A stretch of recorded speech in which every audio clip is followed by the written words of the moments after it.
In this video, I will show you how to fix no sound after Windows 11 update. If you're experiencing no sound after a Windows 11 update, here are some troubleshooting steps you can try. So first, you'll need to check your audio output.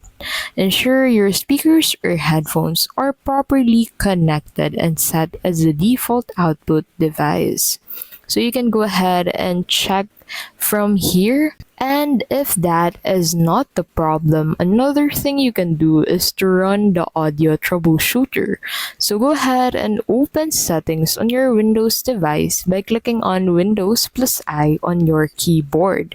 Now on settings, head over into the system tab. Under system tab, head over into the sound section.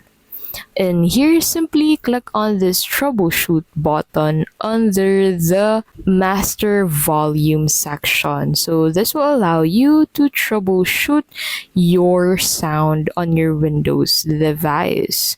So simply go ahead and follow the wizard on this pop-up. So another thing you can do, if this isn't the problem as well, is to update your audio drivers by opening your device manager.